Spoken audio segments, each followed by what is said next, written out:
Shalom, apa kabarnya saudara? Di dalam minggu ini, sepanjang bulan ini kita berbicara tentang iman. Dan minggu ini arahan komsel kita berbicara bagaimana iman dan pengharapan itu ada di dalam hidup kita.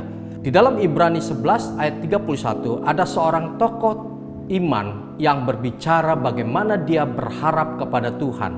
Namanya adalah Rahab. Ibrani 11 ayat 31 dikatakan demikian. Karena iman, maka Rahab, perempuan sundal itu, tidak turut binasa bersama-sama dengan orang-orang yang durhaka, karena ia telah menyambut pengintai-pengintai itu dengan baik. Rahab adalah seorang sundal, perempuan yang tidak dihormati, perempuan yang punya pekerjaan tidak baik, dan dia dihindari oleh orang-orang. Tapi satu hari Yosua ketika dia mengirim 2 orang pengintai untuk mengintai negeri Yeriko, 2 orang pengintai itu disembunyikan oleh Rahab. Kenapa seperti itu? Saudara akan baca kisahnya di dalam Yosua pasal yang kedua, di mana Rahab menyembunyikan 2 pengintai itu. Rahab berkata demikian, "Telah kudengar tentang bagaimana Tuhan Allah bangsa Israel mengeluarkan bangsa Israel dari tanah Mesir. Bagaimana dia mendengar tentang Musa membelah laut Teberau. Bagaimana bangsa Israel mengalahkan Raja Aram Amori. Dan dia tahu bahwa Allah akan menyerahkan kota Yeriko kepada bangsa Israel. Dan dia berharap kepada 2 pengintai itu, kalau seandainya bangsa Israel menyerang bangsa Yeriko, dia mau supaya dia dan keluarganya diselamatkan dan tidak dibunuh. Dia berharap kepada Tuhan bangsa Israel, saudara.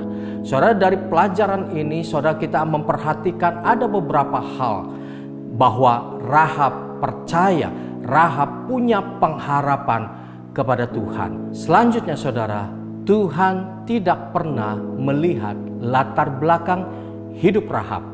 Hidup Rahab adalah seorang perempuan sundal. Hidup Rahab tidak pernah dihargai.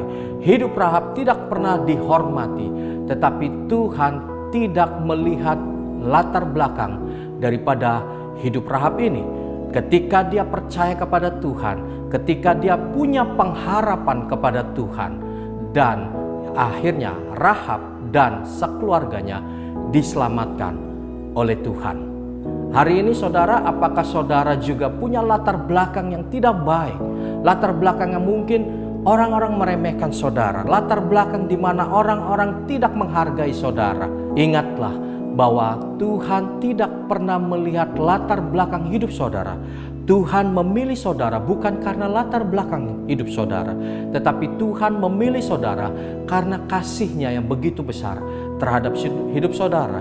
Dan di dalam komsel hari ini, kalau kita mengingat latar belakang hidup kita yang mungkin tidak baik, tetapi Tuhan memilih hidup kita untuk kita boleh menjadi anak-anak Tuhan, patutlah kita bersyukur kepada Tuhan. Bersyukurlah karena Tuhan itu baik. Bersyukurlah karena apa yang Dia pilih dalam hidup kita tidak melihat latar belakang kita. Lalu selanjutnya, Tuhan juga memakai Rahab menjadi salah satu nenek moyang daripada Yesus. Saudara akan temukan itu di dalam Matius 1 ayat ke-5 dan ke-6. Dikatakan demikian, Salmon memperanakan Boas dari Rahab. Boas memperanakan Obed. Obed memperanakan Isai. Dan Isai memperanakan Raja Daud. Dari Raja Daud, saudara, maka keturunan-keturunan Raja Daud lahirlah Yesus.